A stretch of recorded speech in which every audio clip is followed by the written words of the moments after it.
This is what's today's date? Today is 28th of July 2020. Now, and this is Magnificat talking. I want to talk to you people about. I have said something about water hyacinth, domesticated water hyacinth. The caveat I'll put on the water hyacinth is, do not use it in an uncontrolled medium. Please don't. Your government will come after you. But in a controlled medium, domesticated. I've said this so many times. I have many radio programs, many talk shows over the years, and so I want to start doing videos now. I'm tired of doing radio. A lot of people call me and they say I should not do radio. I should do a late radio and do more videos. So that's why you see now we have a YouTube channel. So you click onto the YouTube channel and you see, and even on Twitter and Instagram. So let's talk about. Come over this side. Let's talk about domesticated water hyacinth. This is domesticated water. This is a water hyacinth. I have a lot of tilapias in this tank. Mixed sex. So you can see it. You can see the tendons. You can see the stolons. You can see the roots. You can see. You know, one of the beautiful things about this water hyacinth is, one, from research. I'm not talking from any textbook or any. I'm telling you what I've been doing. I started this in this tank here. This is where I keep the blue stock. This is where I keep my blue stocks. The females, this is where I keep them. Now, I found out something. Some years ago, I had a tenant who used to stay at this floor. I showed them the place. This floor, this self-con here, there's a tenant who used to stay here. And I was using a particular feed, and the feed was always causing pollution very fast, faster than, I'm sure most of you know the feed, but I won't mention any of it. And the tenant was always complaining. And I sort of thought about it and I said, if I put this, I just thought, I didn't read, I just felt, I said, if I put this plant in the water now, that it could absorb the excess organic matter that's causing the smell. So I threw many of them inside. And lo and behold, this water hyacinth started growing so fast. And the aroma, the smell, started dropping quickly. That the tenant was now even like, sir, is there still fish in this pond? I said, yes, there's fish and I'm feeding them. I said, but then I'm not getting no more smell. I said, yeah, I'm noticing it too. You see, that's just the breakthrough. I started seeing it myself. And then I started putting them in all the tanks where I have fish. This is my house, by the way. You know, just to make the point. It's not in the farm. It's not in Asaba. It's not in Okiba. I'm saying here, this is my building. I own this building. And I found out that in the ponds I have in the building, because this is where I carry out my own personal research, I then found out that, hey, look, this plant was absorbing the excess organic matter and growing very fast. Now, what I had to do was to make sure that I controlled the rate of growth of this water hyacinth. Do you understand my point? And that means periodically I will have to weed. I have to weed them. I have to remove them. But now look at the good side. The good side is, one, it stopped the smell because it will take up the excess. And it was filtering the water too at the process. That means I didn't even have to change the water as often as I would have or I should be, because it was taking away, this plant was purifying it. And then it created a sort of shade. I found out that the fishes that were in this tank, as compared to these other tanks that had no water hyacinth in them, the fishes were darker. Yes, I'm telling you. Now, I also found out one other thing. The water during the hot weather, the water that had the water hyacinth was cooler. Possibly because the leaves were blocking the intense sunlight from getting into the water. So that means the oxygen level of the water were more tip-top. And that meant that most times I found out that the water, the fishes, were not gassed, unlike in other tanks that had the same capacity or the same quantity or the same type size of fish. You understand? Most of the fish is about 3 kg, 2.5, 3 kg above. No small boy inside here. You know that? Let's go. Come, let me show you the offering.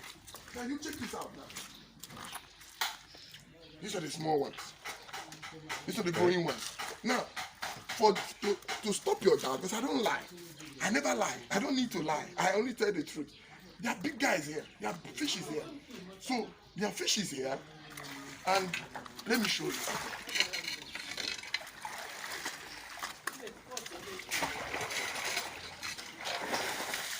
You can see the big fishes. So they are big They are about 400 kg fish inside this tank. You understand? There are 400 kgs of fishes inside that tank now.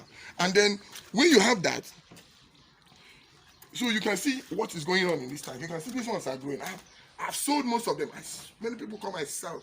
Anybody that has this in this town or around the east here, somehow directly or indirectly or a network process, my hand is involved in it. And every farmer that have used it have always confessed. With this, I hardly change this water. But there's a problem with domesticated water. It's a big problem. I call it domesticated because here they are controlled. Do you understand? There's a big problem. The problem is that at the bottom of the water, it clogs. It clogs seriously. So in your tanks, you find out that at the drainage point, my drainage point is there. Look at my drainage point here. At the drainage point that is there, it's already blocked. I have 2 drainage points now. The way I construct my ponds, I have 2 drainage points. I have this one, show them the drainage point. I have this one, and I have another one inside. So even when I remove the pipe inside, the water is still not going to come out. Do you understand? So if I just pull this, the water will come out. I close it. Sharp, the water stops. You know. But by the time it runs for the next 1 hour, you find out that the roots, the dead roots of this water hyacinth would have blocked the drainage. You know, that's one problem. But then you know another beautiful thing about it also. The fishes sort of use it as a kind of mud. You understand? It's a mud fish. To tunnel around, to hide. So when I drain water completely from this tank during the dry season, and maybe for one inadvertent reason, I'm not able to pump water, they just go under those stolons and just hide. And it keeps them moist. It's like somebody using a cloth, do you understand? And the hot weather to wrap himself.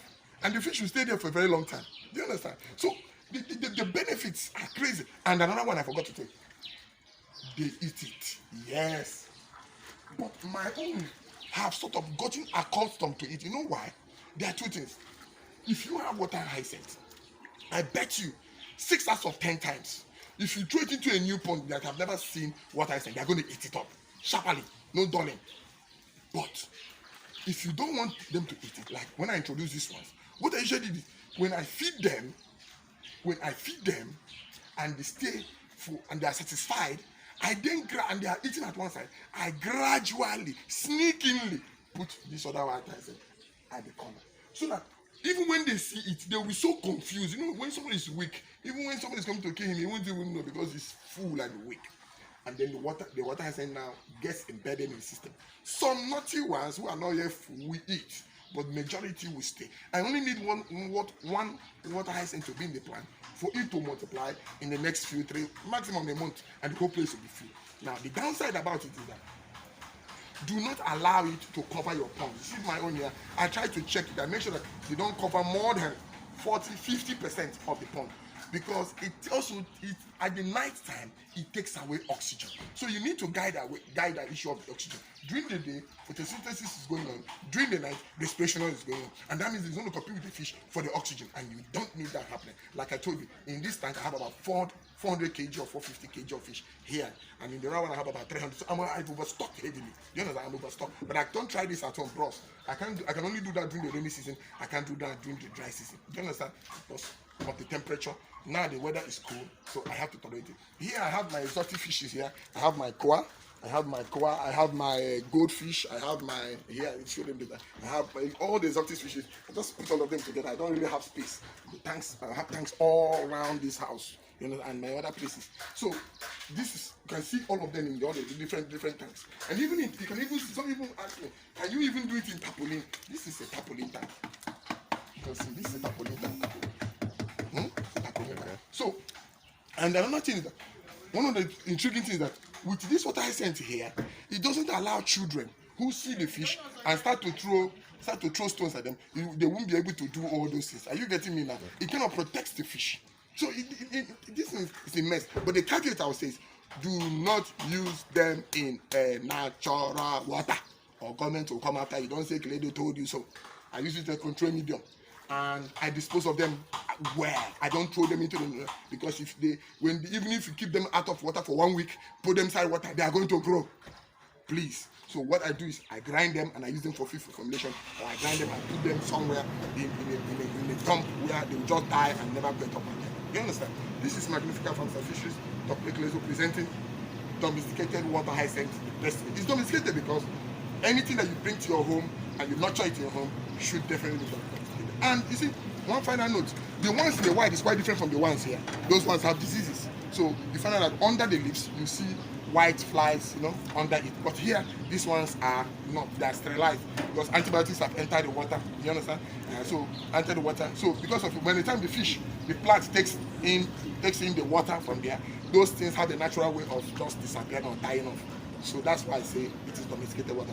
If you have any questions, always holler me. Dr. Ekelezo 070-3132-9422. If you have any problem in your farm, talk to me. No shaking. God bless you.